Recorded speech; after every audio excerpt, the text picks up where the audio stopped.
चुनौती आपने स्वयं वहां खड़े होकर बिल्कुल एक प्रोजेक्ट की तरह, एक मिशन की तरह ऑपरेशन जिंदगी को स्पीयर हेड किया। खुद पुष्कर सिंह धामी आज इसके बारे में क्या कहेंगे? कितनी बड़ी चुनौती थी? जी नमस्कार। सबसे पहले तो मैं भगवान भोकनाथ जी का उनको प्रणाम करता हूँ, नमन करता हूँ कि उनकी कृपा से ये पूरा रेस्क्यू अभियान हमारा सफल हो पाया। इसमें लगे हुए एक एक कार्मिक को, एक एक एजेंसी के लोगों को, राज्य सरकार के, भारत सरकार के, विदेशों से आए हुए सभी का मैं, जिन्होंने एक एक व्यक्ति ने, एनडीआरएफ, एसडीआरएफ, आईटीबीपी, सेना, सबका मैं धन्यवाद करता हूं कि उन्होंने रात दिन इस अभियान को सफलता तक पहुंचाने का काम किया। और हमारे आदरणीय प्रधानमंत्री नरेंद्र मोदी जी का, जिनके मार्गदर्शन में और मैं कहूं कि उनकी मॉनिटरिंग में एक कठिन अभियान जो कि बहुत चुनौतीपूर्ण था और बहुत कठिन था, प्रत्येक दिन उन्होंने इस पूरे अभियान की, ऐसा कोई दिन नहीं होता था जिस दिन वो जानकारी नहीं लेते थे या जो उनका अनुभव था वो हम लोगों को कैसे काम करना है, कैसे आगे बढ़ना है, कैसे सबको प्रोत्साहित करके रखना है, सारी बातें कि टेक्नोलॉजी से कौन कौन सी वहाँ पहुँच गई है, आगर मशीन पहुँची है कि नहीं पहुँची है, हैदराबाद से, उड़ीसा से, इंदौर से, देश के विभिन्न कोनों से, हर जगह से जो मशीनें आई, टेक्नीशियन आए, टेक्नोलॉजी चलाने वाले लोग आए, उन सबको ये तभी संभव हो पाया जब आदरणीय प्रधानमंत्री जी का हमारे ऊपर पूरा आशीर्वाद था। और शायद पहली ऐसी कोई आपदा होगी जिसमें प्रधानमंत्री जी का शायद कोई दिन ऐसा होता था जिस दिन वो हमसे जानकारी नहीं लेते थे। और मैं सच बताऊं तो केवल एक प्रधानमंत्री के रूप में तो वो लेते ही थे, एक अभिभावक के रूप में, जैसे कोई माता पिता अपने बच्चे की चिंता करते हैं, बेटे के, बेटियों की चिंता करते हैं, उस प्रकार की चिंता उन्होंने इस पूरे अभियान में करी। उसी का परिणाम हुआ कि ये अभियान हमारा सफल हुआ। जब शुरुआत में जिस दिन से ये 12 तारीख से ये घटना हुई, उसके बाद शुरू में लगा कि ये अभियान आसानी से हो जाएगा और जेसीबी पोकलैंड से मलबा हटाने का काम शुरू किया गया, लेकिन कुछ समय के बाद वो रुक गया। जितना मलबा हटाते थे उससे कई गुना ज़्यादा मलबा ऊपर से आ जाता था। ऊपर से ऐसा लगता था कि पूरी की पूरी चट्टान ना आ जाए। उसके बाद पाइप डालने का काम शुरू हुआ। पाइप डालने का काम भी सोचा था कि शुरू में पाइप आसानी से अंदर चले जाएंगे, लेकिन कुछ समय के बाद वो भी काम रुक गया। फिर ऑगर मशीन लाई गई। ऑगर मशीन ने भी 21 मीटर गई और 21 मीटर जाने के बाद पूरा ऊपर से वाइब्रेशन होना शुरू हो गया, वो मशीन भी रुक गई। और फिर दोबारा से उस मशीन को पूरा निकाला गया, फिर डाला गया, सरिया बीच में आने लगे, गर्डर आने लगे, कुछ हाक रॉड आने लगी, तो मशीन चलना बंद हो गई। फिर चली तो उसके बाद 34-35 मीटर पर फिर बंद हो गई, फिर से दोबारा चलाई गई, फिर वो 48 मीटर पर जाकर बंद हो गई। 48 मीटर पर जब बंद हुई तो उसको थोड़ा और ज़्यादा प्रेशर दिया गया तो पूरी मशीन अंदर डैमेज हो गई, पाइप के अंदर। अब वो बहुत चुनौतीपूर्ण, पूरी टूट गई, उसके टूट गई और उसको निकालना इतना कठिन था कि अंदर जाके आप पाइप के अंदर पहले उसके जो पंखे थे उन पंखों को काटना था और पंखों को काट कर एक एक मीटर करके उसको आगे काटना पड़ा। पहले पंखे काटिए, आप सोचिए कि पाइप के अंदर उसको गैस कटर से काट कर फिर आगे से पाइप को काटना कितना कठिन होगा। और ये करते करते हमारे 3-4 दिन लग गए इसमें। 3-4 दिनों के बाद पूरी टुकड़े टुकड़े करके वो मशीन बाहर निकाली गई। फिर आगे चेक किया गया तो आगे देखा तो पूरा का पूरा पाइप भी डैमेज हो गया। फिर वो पाइप को भी काटा गया आगे से 2 मीटर, वो पाइप को काट के फिर बाहर निकाला गया। फिर जाके ये हुआ कि मैनुअल किया जाएगा, उसमें गोरखपुर से और दिल्ली से जल बोर्ड के जो नीचे खुदाई करने वाले पाइप के अंदर से जाकर जिनको इसका अनुभव होता है वह सब लोग आए, उन्होंने फिर मैनुअल खुदाई करी और धीरे धीरे पुश करके उसको पाइप को 55 मीटर तक पहुंचाया। 55 मीटर पर गए तो फिर से ऊपर से मलबा गिरने लगा। और कल दिन में जब एक बार पूरे हाँ पूरे मीडिया में चलने लगा कि ब्रेक थ्रू हो गया है। उसके बाद फिर से पाइप बंद हो गया। वो पाइप जो है थोड़ा उसमें ऐसे संकेत उस तरफ आ रहे थे, उधर के लोगों ने बताया कि पाइप आने वाला है, लेकिन आया नहीं था। फिर वो चला काम, चलते चलते वो लगभग 7:30 पौने 8 बजे फिर वो पाइप आर पार दिखाई देने लगा। तो ये अभियान पूरा रहा है, बड़ा कठिन था। और धामी जी पूछना अंदर चाहूंगी, जो क्योंकि लोग कई थे उनका बार भी उतार चढ़ाव इस पूरे बचाव कार्य में हुए। कभी लगा कि बस अब कुछ ही समय की बात है, ऐसा कई बार हुआ। और आपने जैसा कहा, कल 4:30-5 बजे ऐसा लगा कि सब बस बाहर आ जाएंगे किसी भी क्षण, लेकिन उसके बाद फिर रुकावट आई। ये जो उतार चढ़ाव हैं, इसमें आपकी व्यक्तिगत इमोशन भी इन्वॉल्व थी। वो कैसे आपने उसको महसूस किया? और जो आगे हौसला बढ़ाने का काम है अंदर फंसे हुए श्रमवीरों का और बाहर काम करने वाले सारे मददगारों का, आपने कैसे इसको पूरी तरह से संजो के रखा? देख देखिए नाविका जी, ये आपने ऐसा प्रश्न पूछा जो मेरे मन में बार बार चल रहा था। पहले दिन लगा कि मैंने कहा कि पहले दिन ऐसा लग रहा था कि ये जो जेसीबी से मलबा हट जाएगा वो नहीं हट पाया और कठिन हो गया। उसके बाद पाइप डालने का काम शुरू किया तो पाइप भी नहीं जा पाया। फिर पाइप डाला तो एक बार तेजी से पाइप गया 21 मीटर तक। 21 मीटर जाने के बाद फिर पाइप भी रुक गया। फिर उसको किसी तरह से बढ़ाया 34 मीटर पर, फिर रुक गया। फिर उसको एक दिन के बाद फिर बढ़ाया तो 48 मीटर पर जाके जो है पूरी मशीन वो हो गई। तो एक दिन 16 तारीख को तो ऐसी स्थिति हो गई कि लगा कि चारों तरफ अंधेरा है, लेकिन फिर भी मन में पूरा विश्वास था कि भगवान कृपा करेंगे, बौखनाक बाबा कृपा करेंगे, हमारे सभी देवी देवता कृपा करेंगे। इतने लोग अपनी दुआएं कर रहे हैं तो निश्चित रूप से सुकुशल बाहर निकलेंगे। फिर मैंने ये तय किया कि मैं खुद एक बार सभी जो श्रमिक भाई हैं उनसे अंदर जाकर मैं बात करता हूँ। मैंने बात करी तो उन्होंने हमसे कहा कि आप हमारी चिंता मत करिए, हम बिल्कुल ठीक हैं, आप अपना काम करिए और हम बिल्कुल स्वस्थ हैं। मैंने पूछा किसी दवाई की जरूरत तो नहीं है, कोई और परेशानी तो नहीं है? तो उन्होंने कहा बिल्कुल नहीं है, सब के सब हम मजबूत हैं। तो थोड़ा हमारा भी हौसला बढ़ा उनकी बात सुनकर। फिर उनके परिजनों से बात की, परिजनों ने भी इसमें पूरा सहयोग किया। और लेकिन जब 48 मीटर जाने के बाद फिर मशीन जब डैमेज हो गई तो वो थोड़ा कठिन स्थिति थी। उसके बाद ये लगा कि अब ये कैसे अभियान होगा। ऊपर से जो वर्टिकल ड्रिलिंग है वो भी तब तक हमने शुरू नहीं करी थी, उसके ऑप्शन तलाश लिए थे, लेकिन वो पूरा हमारा अंतिम ऑप्शन होता कि हम उसमें जब कोई सारे ऑप्शन बंद हो जाते। लेकिन ये ये जो पाइप डालने वाला जो काम था जिससे कल हमारे सभी भाई बाहर आए हैं, ये थोड़ा हमको सबसे आसान और सबसे जल्दी होने वाला काम था। लेकिन 48 मीटर में रुकने के बाद बहुत कठिन हो गया। फिर मैंने सोचा कि एक बार मैं देखता हूं, चूंकि अंदर वालों को ये लग रहा होगा कि अब तो हम बाहर निकलने वाले थे, अब क्या परेशानी आ गई, कहीं उनका हौसला कम ना हो, उनकी हिम्मत कम ना हो। तो मैंने फिर से जाकर अंदर जब बात करी तो उन्होंने मुझे कहा कि आप 1 हफ्ता नहीं, आप 10 दिन लगा लीजिए, बस आप हमको जो है अच्छे से बाहर का काम करिए, हम अच्छे से हैं अंदर, हमारी चिंता मत करिए। तो उससे हमारा भी प्रोत्साहन हुआ, हमारी हिम्मत बढ़ी और मैंने सबको बताया। फिर कंपनी के लोग और सर लोग जो काम में लगे हुए थे, किसी को लग रहा था कि अरे ये काम रुक गया तो ये काम रुक गया तो मेरी जिम्मेदारी है क्या? मैंने सभी से कहा भाई इसमें किसी की भी व्यक्तिगत कोई जिम्मेदारी नहीं है और सबका ये हमारा सामूहिक प्रयास है, हम सब लोग मिलकर इसको करेंगे। हमारे प्रधानमंत्री जी पूरी तरह से रोज हमको वहां से इतना बड़ा हमको आशीर्वाद दे रहे हैं, हमारा मार्गदर्शन कर रहे हैं, हर प्रकार की चीज हमको उपलब्ध करा रहे हैं, इसलिए आप चिंता मत करिए। और पूरा देश इसमें एक साथ है, पूरा देश जैसे दुआएं कर रहा हो। कल देखिए पूरे देश के अंदर दिवाली जैसा माहौल एक दिन था। तो ये कहीं ना कहीं सबकी दुआएं थी, तो एक कठिन काम जो है सफल हो पाया। धामी जी, कुछ लोग सवाल भी उठा रहे हैं, कुछ लोग कह रहे हैं कि जिस तरह से वहां टनल बनाया गया वो शायद तरीका सही नहीं था। कुछ लोग कह रहे हैं कि रैट माइनर्स लाए गए, क्या इनको पहले लाया जा सकता था? ये समय बहुत लगा इनको बाहर निकालने के लिए।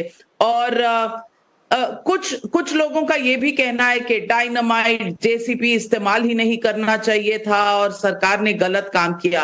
ये तमाम चीजें जब आप तक पहुंच रही थी, क्या कहीं पर कोई दुविधा, कोई डबल माइंडेडनेस या एक एक जहन पर कोई बोझ आपको महसूस हो? हमारी देखिए इस समय में सबसे बड़ी प्राथमिकता थी कि हमारे सभी श्रमिक भाइयों को बाहर निकालें, और वो सकुशल बाहर निकले हैं। अभियान चला है, सब लोगों ने अपना योगदान दिया है। जो लोग दूर दूर से इसको देख रहे होंगे वो कह सकते हैं कि ऐसा हो सकता है, वैसा हो सकता है, लेकिन जो विशेषज्ञ वहाँ पर लगे हुए थे, जिनमें जो इस काम को कई सालों से करते रहे हैं, जिनके अनुभव हैं, उनके आधार पर काम हो रहा था। टेक्नोलॉजी के कैसे यूज हो सकता है वो लोग बेहतर जान सकते थे। ये सब बातें हैं, और जहाँ पर जैसी जरूरत पड़ी है वैसा किया गया है। हाँ, सुरक्षा की बात है, इसकी समीक्षा की बात है, वो हमने पहले ही कहा है हम करेंगे, और भारत सरकार के स्तर पर इस पर पहले ही कह दिया गया है कि सेफ्टी ऑडिट होंगे। आज सबसे बड़ी बात है कि हमारे सभी मजदूर भाई वापस आए हैं, उनके परिजन, उनके चाहने वाले, पूरे देश के लोग, उनके अंदर यह है कि भाई सभी लोगों ने, जिन्होंने नज़दीक से इस अभियान को देखा है, वो जानते हैं कि इसमें जो सबसे अच्छे प्रयास हो सकते थे वो सबसे अच्छे प्रयास हुए। धामी जी, सबसे पहले बाहर आने वाले हमारे श्रमवीर थे विजय होड़ो। जब वो आपको पहली बार दिखे, लाइन ऑफ साइट में आए, आपने उनसे क्या कहा, उन्होंने आपसे क्या कहा? उस पल को अगर आप दर्शकों के साथ शेयर करें। जी, जब वो आए मेरे पास तो मैंने उनसे उनका हाथ पकड़ा, उनको एक माला पहनाई और गले लगाया। मैंने पूछा, भाई कोई परेशानी तो नहीं हुई? कैसा लग रहा था? चिंता तो नहीं हो रही थी? बोले नहीं, शुरू में थोड़ा चिंता जरूर हो रही थी, लेकिन जब से हमने आपसे बात करी, सभी लोगों से हमारी बातचीत शुरू हो गई, और हमको ये मैसेज मिलने लगा, आपने भी बताया कि प्रधानमंत्री जी रोज आप हमारे बारे में चिंता कर रहे हैं, तो हमारी चिंता दूर हो गई। हमें पूरा विश्वास हो गया था कि हम बिल्कुल सुरक्षित बाहर निकलेंगे। और आपने भी देखा होगा कि कल जो रेस्क्यू अभियान था, वो एनडीआरएफ, एसडीआरएफ जाने के बाद ऐसा लगता था पहले कि ये अभियान कम से कम 2.5-3 घंटे तक चलेगा, हम 41 लोगों को 2.5-3 घंटे में बाहर निकाल पाएंगे, लेकिन वो आधे घंटे से भी कम समय में निकल गए। सारे के सारे अंदर बहुत स्वस्थ थे, फिट थे, किसी प्रकार की कोई परेशानी नहीं थी, मानसिक रूप से, शारीरिक रूप से पूरी तरह से दक्ष थे। और वो जो स्ट्रेचर एनडीआरएफ, एसडीआरएफ ने बनाया था, उन्होंने उसका भी उपयोग नहीं करा, वो दौड़ लगाते हुए अंदर से पाइप के अंदर क्रॉलिंग करते हुए आ गए।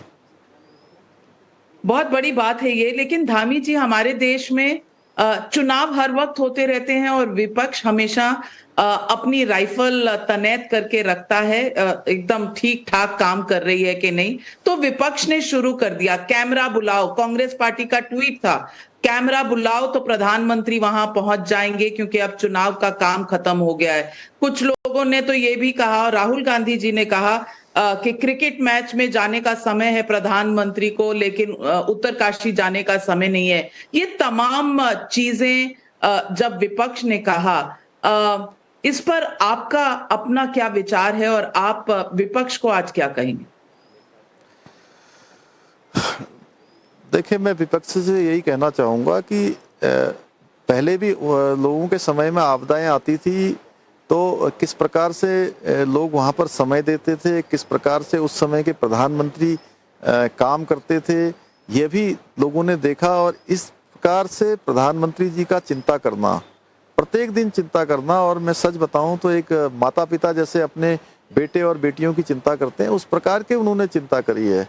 आज पूरा देश उनके नेतृत्व में सुरक्षित है, और पूरे देश की और दुनिया की जितनी टेक्नोलॉजी है वो यहाँ पहुंची है। वो क्यों पहुंची? क्योंकि हमारे पास मोदी जी जैसा सशक्त नेतृत्व है, दूरदर्शी नेतृत्व है, इस सबको स्पर्श करने वाला नेतृत्व है, पूरे देश की परिवार की तरह चिंता करने वाला नेतृत्व है। इसके कारण से ये कठिन अभियान हमारा सफल हो पाया है। विपक्ष को तो चूंकि केवल कुछ कहना है इसलिए वो कह रहे हैं, लेकिन पूरी दुनिया देख रही है, पूरा देश देख रहा है कि किस प्रकार के प्रयास हुए हैं। लेकिन उनका कहना है कि बीजेपी और खासकर प्रधानमंत्री मोदी कैमरा जीवी हैं, और ये भी कयास लगाए जा रहे थे कि प्रधानमंत्री शायद स्वयं वहां पहुंचेंगे जब श्रमवीरों के बाहर आने का समय होगा। क्या कभी ऐसा कोई प्लान था? नहीं नहीं, ऐसा कोई प्लान नहीं था। देखिए, प्रधानमंत्री जी का ये कहना था शुरू से, और कि किसी भी प्रकार से वहाँ पर काम करने वाले लोगों को किसी प्रकार से डिस्टर्ब नहीं होना चाहिए, वहाँ पर मूवमेंट जितना कम से कम हो उतना होना चाहिए। और मैं भी ये सोच के कम से कम अंदर जाने की कोशिश करता था कि मेरे जाने से भी कोई दुविधा नहीं हो। बाद में मैंने ये कहा कि कोई यहाँ पर प्रोटोकॉल जैसी स्थिति नहीं होगी, तब जाके मैं वहाँ रोज जाता था, रोज समीक्षा अलग से करता था। वहाँ के काम को किसी प्रकार से कोई डिस्टर्ब करने जैसी कोई योजना नहीं थी। हाँ, प्रधानमंत्री जी का प्रत्येक दिन, ऐसा कोई दिन नहीं था जिस दिन वो जो है एकदम बारीकी से इस अभियान की जानकारी नहीं लेते हों। उन मजदूर भाइयों के स्वास्थ्य के बारे में पूछते थे, उनकी दवाइयों के बारे में, उनका ऑक्सीजन, भोजन और टेक्नोलॉजी ने कितना काम किया है, पाइप कहाँ तक पहुंचा है, ऊपर से वर्टिकल ड्रिलिंग की क्या स्थिति है, वो सारी की सारी जानकारियां लेते थे। और उनके परिजनों का क्या इंतजाम किया गया है, परिजन कहाँ हैं, कहाँ रुके हैं, उनकी कैसी स्थिति है, उनसे बात हुई है कि नहीं हुई है, वो सारी बात वो रोज पूछते थे। कहीं मैं नाविका जी, मैं भी इतने सालों से राजनीतिक क्षेत्र में, सामाजिक क्षेत्र में अपने छात्र जीवन से काम कर रहा हूं। मैंने कभी किसी प्रधानमंत्री के बारे में नहीं सुना है कि 17 दिन तक रेस्क्यू चला हो और 17 दिन तक एक दिन भी ऐसा नहीं हुआ हो कि प्रधानमंत्री जी ने जो है उस पर बात नहीं की हो। कांग्रेस के लोगों को ये दिखाई नहीं देता है कि जो आज पूरे देश की जो ये दशा है, पूरा देश जिस प्रकार से आज सशक्त हुआ है, जिस प्रकार से देश आज सुरक्षित हाथों में है, आज 4 धाम जाने वाले लोगों को जिस प्रकार से सुविधाएं मिली हैं, ये पूरी दुनिया देख रही है। कुछ लोग कह रहे हैं कि ये निर्माण कार्य अब बंद होना चाहिए। आपको लगता है कि ये जो 4 धाम वाला प्रोजेक्ट है, इसमें इस हादसे की वजह से कोई रुकावट होगी? नहीं, देखिए, ऐसा है कि हमने कहा है कि अगर कहीं पर कोई कमी है तो उसकी जांच करेंगे, समीक्षा करेंगे। और 4 धाम ऑल वेदर रोडें बहुत अच्छे से बनी हैं और भी कई सारे काम बहुत अच्छे से हो रहे हैं। उससे पूरे देश दुनिया के लोगों को, उत्तराखंड आने वाले लोगों को सुविधाएं हुई हैं। आसानी से 4 धाम के दर्शन कर रहे हैं, उत्तराखंड के देव दर्शन कर रहे हैं। तो इकोलॉजी, इकोनॉमी दोनों की चिंता होगी। और कुछ वहां स्थानीय लोगों का कहना है कि जो कंपनियां वहां कंस्ट्रक्शन कर रही हैं, उन्होंने बाबा बौकनाथ का एक प्राचीन मंदिर नष्ट कर दिया और ये प्रकोप उसकी वजह से है। ये अलग सा सवाल है, लेकिन पूछना चाहती हूं, क्या इस पर विश्वास है आपका? मैंने शुरू में कहा कि बाबा बौकनाथ की कृपा से ही ये अभियान सफल हुआ है। उनका आशीर्वाद था, इसीलिए उनकी कृपा थी, अभियान सफल हुआ है। और बाबा बौकनाथ का एक भव्य मंदिर वहां पर बनाया जाएगा, ये हम लोगों ने तय कर लिया है। और सवाल ये भी उठ रहे हैं कि जिस तरह से काम हुआ, शायद कुछ जल्दी होता, शायद कहीं ना कहीं कुछ कमियां रही। विपक्ष के इन सवालों का आप क्या जवाब देंगे? देखिए, विपक्ष को केवल सवाल करने हैं, विपक्ष को काम दिखाई नहीं देता। यहाँ पहले भी आपदाएं आई हैं, ये 4 धाम ऑल वेदर पहले भी बन सकते थे, ये आज बन रहे हैं और ये सब काम आज ही हो रहे हैं। तो विपक्ष को कुछ कहना है इसलिए कह रहे हैं। उनके जवाबों का यही, उनके प्रश्नों का यही जवाब है कि देश आगे बढ़ रहा है और भारत का मान सम्मान पूरी दुनिया के अंदर बढ़ रहा है, उत्तराखंड तेजी से आगे बढ़ रहा है। और 17 दिन टनल में रहने के बाद भी सारे मजदूर भाई स्वस्थ एवं फिट होकर बाहर आए हैं, सभी प्रसन्न हैं, उनके परिवारजन सब प्रसन्न हैं। लेकिन ये श्रमवीर जो माइग्रेंट लेबर होती है, आकर काम करती है, इनके लिए हमारे सिस्टम में क्या प्रोटेक्शंस हैं? कोई लीगल कवर है, कोई एम्प्लॉयमेंट कॉन्ट्रैक्ट्स हैं? क्योंकि डॉक्टरों का भी कहना है कि इनकी जो मनोस्थिति है अभी सही है, लेकिन आगे चलकर डर, डिप्रेशन के कई आशंकाएं जताई गई हैं। इस पर एक होलिस्टिक कोई फैसला लिया है आपकी सरकार ने या केंद्र सरकार ने? अभी देखिए, वो सारे के सारे लोग पूरे उसमें मेडिकल सुपरविजन में हैं और अभी तक सभी पूरी तरह से स्वस्थ हैं। इसके बाद एम्स में भी जाकर उनका स्वास्थ्य का परीक्षण होगा और जो डॉक्टरों की एडवाइस होगी उसके आधार पर काम होगा। धामी जी, मैं जानती हूं आप इस वक्त जल्दी में हैं, लेकिन आपने ये जो फर्स्ट पर्सन अकाउंट बताया है और दर्शकों के साथ पूरे पिछले 17 दिनों के उतार चढ़ाव का जो जिक्र किया है, आपका अभिनंदन। जिस तरह से आपने एक सीएमओ, टेम्पररी सीएमओ उत्तरकाशी में बना लिया था और वहीं से काम कर रहे थे, आपका भी अभिनंदन। वहां काम करने वाले हर कर्मी का अभिनंदन और हमारे जो 41 श्रमवीर बाहर आए हैं, सबका अभिनंदन टाइम्स नाउ और टाइम्स नाउ नव भारत के दर्शकों की तरफ से हम आपको शुभकामनाएं देते हैं। हमारे साथ जुड़ने के लिए बहुत बहुत शुक्रिया। Thank you. बहुत धन्यवाद आपका।